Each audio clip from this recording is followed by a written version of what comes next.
आज के इस वीडियो में हम कुछ इंपॉर्टेंट सेंटेंसेस सीखेंगे और इन सेंटेंसेस को आप अपनी कॉन्वर्सेशन में यूज़ कीजिएगा और ऐसे आपकी इंग्लिश इंप्रूव होगी। जब आप बहुत खुश हों, बहुत मसरूर हों, शादमां हों, नाज़ा हों, यानी आप खुशी के हाईएस्ट लेवल पर हों, तब आप इंग्लिश में यूज़ कीजिए on the top of the world, on the top of the world. ठीक है, सेंटेंस कैसे बनाएंगे इसके? She was feeling on top of the world after getting the first position. पहली पोजीशन हासिल करने के बाद वो बहुत मसरूर थी, वो खुशी की हाईएस्ट लेवल पर थी।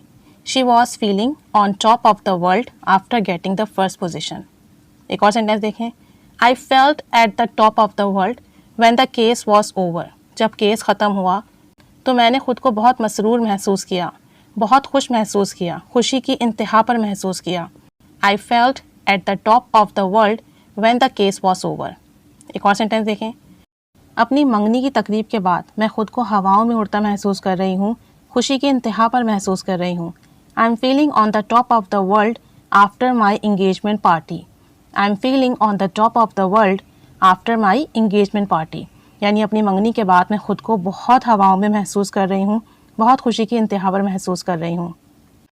और अगर आप कहते हो आखिरी लम्हे पर, आखिरी वक्त पर, एन वक्त पर, तो उसके लिए आप यूज़ कीजिए at the 11th hour, at the 11th hour. For example, he postponed his trip at the 11th hour. उसने आखिरी लम्हे में एन वक्त पर अपना ट्रिप मुलतवी कर दिया। He postponed his trip at the 11th hour. एक और सेंटेंस देखें, He arrived there at the 11th hour. वो बिल्कुल एन वक्त पर वहाँ पहुँचा, आखिरी लम्हे में वहाँ पहुँचा। He arrived there at the 11th hour.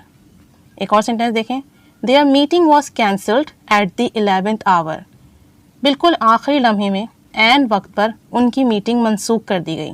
There meeting was cancelled at the 11th hour. आखिरी लम्हे में एन वक्त पर मीटिंग कैंसिल कर दी गई। तो जब आपको आखिरी लम्हे में एन वक्त पर कहना हो तो eight the 11th our use कीजिए, और जब ये बताना हो कि आप खुशी की इंतहा पर हैं तो on the top of the world use कीजिए। इन सेंटेंसेस को प्रैक्टिस कीजिए, इन वोकैबुलरीज़ को, ईडियम्स को, फ्रेजेस को अपनी कॉन्वर्सेशन में यूज़ कीजिए। जितने अच्छे सेंटेंसेस बनाएंगे, जितनी ओरल प्रैक्टिस करेंगे, उतनी ही ज़्यादा आपकी इंग्लिश इंप्रूव होगी। Keep staying with us. Thanks for watching.